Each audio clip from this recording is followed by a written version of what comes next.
Hello everyone, আমি স্মৃতি। আজকে আপনাদের জন্য নিয়ে এসেছি একটা দুর্দান্ত স্বাদের শর্মার রেসিপি।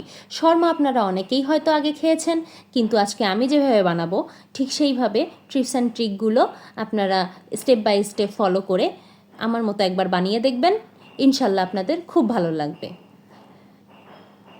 শর্মা বানানোর জন্য আমি 2 কাপ পরিমাণের আটা নিয়ে নিয়েছি। এখানে কোনো প্রকার কোনো ময়দা ব্যবহার করব না। 1 টেবিল চামচ চিনি, 1/2 টেবিল চামচ লবণ, 1/4 চা চামচ ইস্টের গুঁড়া দেব, আর স্বাদের জন্য 1 টেবিল চামচ মরিচের গুঁড়া ব্যবহার করব। মরিচের গুঁড়া ব্যবহার করলে এখানে কোনো প্রকার কোনো ডোটা ঝাল হবে না, কারণ চিনি দেয়া আছে। এখন সামান্য ঈষৎ উষ্ণ গরম পানি দিয়ে আটার ডোটাকে মেখে নেব। ইস্ট ব্যবহার করলে শর্মা রুটিটা যেমন নরম হবে তেমনি সফট হবে, কিন্তু এখানে আটার ডোটাকে আমরা রেস্টে রাখবো না। 10 থেকে 12 মিনিটের জন্য শুধু এটাকে ঢেকে রাখবো। এটাকে আমরা আধা ঘন্টা 1 ঘন্টার জন্য রেস্টে রাখবো না। রেস্টে রাখলে শর্মার যে রুটিটা হবে সেটা অনেকটা পিৎজার রুটি অথবা পাউরুটির মতো ফুলে যাবে, তখন আর সেটা অথেন্টিক শর্মার স্বাদ আসবে না। আমার আটার ডোটা মাখা হয়ে গেছে। এখন এর মধ্যে সামান্য পানি লাগিয়ে এটাকে আমি রেস্টে রেখে দেবো 10 থেকে 12 মিনিটের জন্য। এর মধ্যেই আমি আমার শর্মার পুরটা রেডি করে ফেলবো। শর্মার পুরের জন্য নিয়ে নিয়েছি একটা গাজর আর একটা শসা। এখন শসার গাজরটাকে আমি একটা পিলার দিয়ে পিল করে নেব।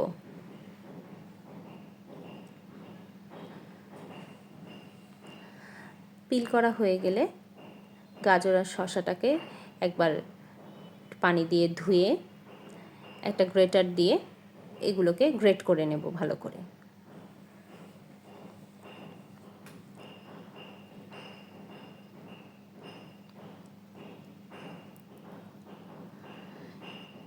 গ্রেট করে নেওয়া হয়ে গেলে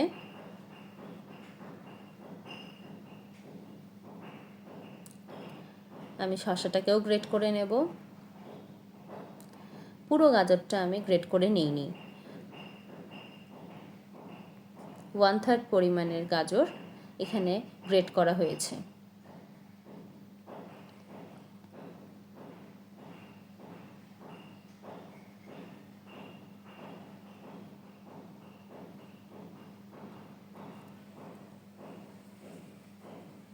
শর্মার এই রেসিপিটা একটু অন্যরকম, সচরাচর এটা পাওয়া যায় না। আমি নিজেও এটা শুধুমাত্র একবারই খেয়েছিলাম, তাও অনেক আগে, কক্সবাজারের একটা ছোট্ট রেস্টুরেন্টে। রেস্টুরেন্ট বলা চলে না, এটাকে হোটেলও বলতে পারেন অনেকেই। কিন্তু এই রেসিপিটা আমি এরপর আর কখনো কোথাও খাইনি, কিন্তু বাড়িতে বানিয়ে বেশ অনেকবারই খাওয়া হয়েছে। আপনাদের সাথে শেয়ার করছি, আপনারাও এটা বাড়িতে বানিয়ে খাবেন, আপনাদের অবশ্যই ভালো লাগবে। এখানে একটা আমি মাঝারি সাইজের পেঁয়াজকে কেটে কুচি করে নিয়েছি। একটা ফ্রাই প্যান গরম করে এখানে একটা বাটারের কিউব দিয়ে দিলাম। বাটারের কিউবটা যখন মেল্ট হয়ে যাবে তখন এর মধ্যে আগে থেকে ভালো করে ধুয়ে বেছে রাখা কিছু চিংড়ি মাছ দিয়ে দেব।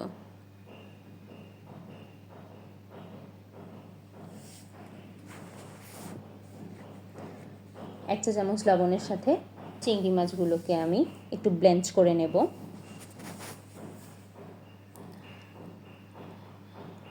চিংড়ি মাছগুলো যখন একটু হালকা ভাজা ভাজা হয়ে যাবে তখন আগে থেকে গ্রেট করে রাখা গাজর, শসা আর পেঁয়াজের কুচিগুলোকে হালকা ভেজে রাখা চিংড়ি মাছের সাথে দিয়ে দেব। চিংড়ি মাছ সিদ্ধ হওয়ার জন্য কোনো পানি দেওয়ার প্রয়োজন নেই। গ্রেট করা গাজর আর শসাতে যে পানি আছে এই পানি দিয়েই চিংড়ি মাছগুলো সিদ্ধ হয়ে যাবে।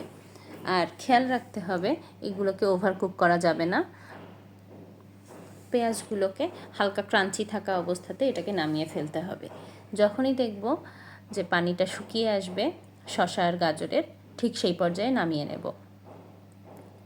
স্বাদের জন্য এখানে 1 চা চামচ গুঁড়ামরিচ আর 1 চা চামচ ভাজা জিরার গুঁড়া দেব।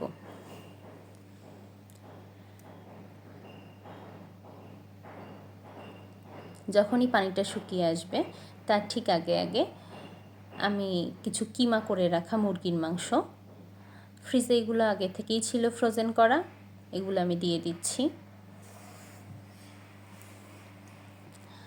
সব একসাথে ভালো করে মিশিয়ে নিয়ে চুলার আঁচটাকে বন্ধ করে দেব। আর চুলার আঁচটা বন্ধ করে দিয়ে এখানে আমি 1 চা চামচ ভাজা জিরার গুঁড়া দিয়ে দেব।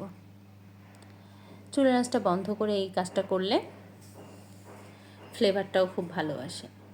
আর ভাজা জিরার গুঁড়া অ্যাড করার সাথে সাথেই একটা অন্য বোলে ট্রান্সফার করে নেব মিক্সচারটা, কারণ প্যানটা গরম আছে। এই গরম প্যানে মিক্সচারটা থাকলে ওভারকুক হয়ে যাবে, তখন স্বাদটা ভালো লাগবে না। আমি একটা বড় মিক্সিং বোল নিয়ে নিচ্ছি। এখানে 2 টেবিল চামচ মেয়োনিজ, 1 টেবিল চামচ বারবিকিউ সস আর 3 টেবিল চামচ টমেটো সস নিয়ে নিচ্ছি। এই সসগুলোকে একসাথে খুব ভালো করে ব্লেন্ড করে নিতে হবে। এই কাজটা আমি চামচের সাহায্যে করে নেব।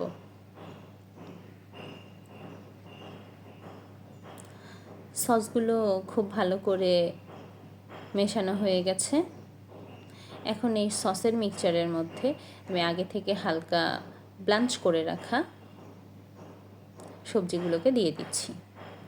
এগুলোকে খুব বেশি কুক করা যাবে না, এগুলো হালকা ক্রাঞ্চিই থাকবে।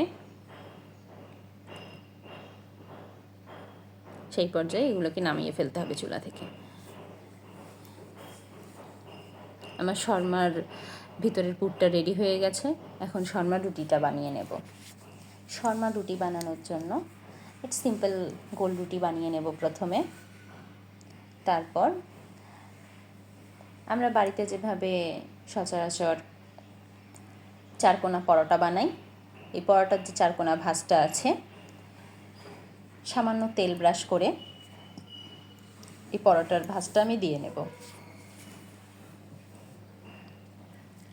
এই পরোটার ভাঁজটা দেওয়া হয়ে গেলে চারকোনা একটা পরোটার মতো করে একটা রুটি বেলে নেব। এটাকে কোনো প্রকার কোনো তেল দিয়ে ভাজার প্রয়োজন নেই, এটা এমনি শুকনো তাওয়ায় ভেজে নিলেই রুটিটা হয়ে যাবে।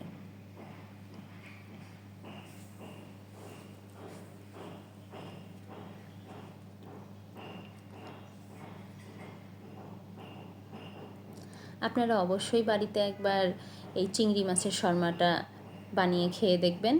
আর অবশ্যই আমাকে কমেন্ট বক্সে কমেন্ট করে জানাবেন আপনাদের কেমন লাগলো এই চিংড়ি মাছের শর্মা। রুটিটা একটু বড় করেই বেলে নেবেন।